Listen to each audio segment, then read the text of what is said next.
Welcome to my Euros diary. Where to begin with that absolute horror show of a performance from England yesterday. An absolute mess. For me, it started right when that team sheet came out an hour before the game and we saw that there were no changes to the starting 11. Southgate picked the same team. Did he not watch that first game?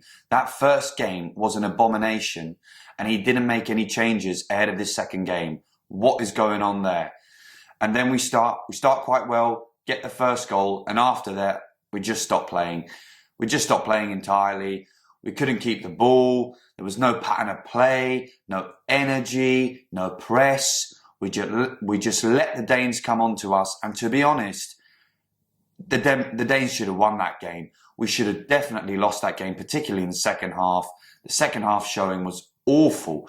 There's only one good performance in that team, and that was Marc Guehi at the back. He played really well, following on from the first performance in that first game, which was also really good against Serbia. He played well last night, but the rest of the team, oh my goodness. Where are the leaders? You got Kyle Walker at right back, treble winner with Man City. John Stones, Declan Rice, leader for Arsenal. Foden, he's a leader. Harry Kane's the captain. Bellingham, leader. Where are these guys? No one took the game by the scruff of the neck and stood up and said, okay, let's gain some control back into this contest. England are in a real shit show now. That performance against any other decent side, you get knocked out immediately. We are really up against it. And if something doesn't improve quickly, we're going to be knocked out of this tournament. And this might be the worst performance from a team that is expected to win. We were the favourites, right, going into this tournament. Not anymore. I can pick probably 7 or 8 sides who are looking better than us right now. A lot for us to do.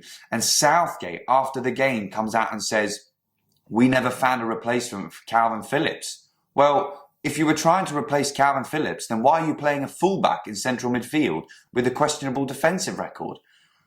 What's going on there?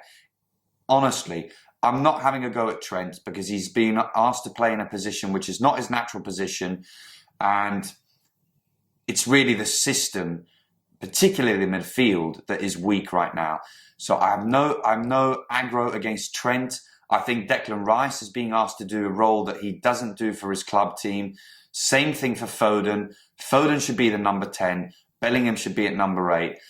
And I don't really know how to fix it. So that's the big question, right? Where do we go from here? How do we fix this mess?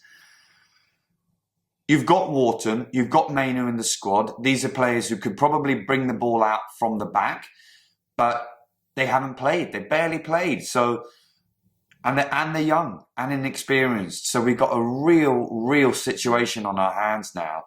And you just feel like we've got to go back to the very basics of football. Pick a side that we feel has a good balance, and if you've got to drop one of your star men, you've got to do that.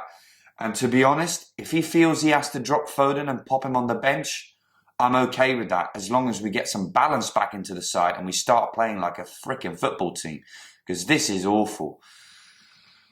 Oh, I think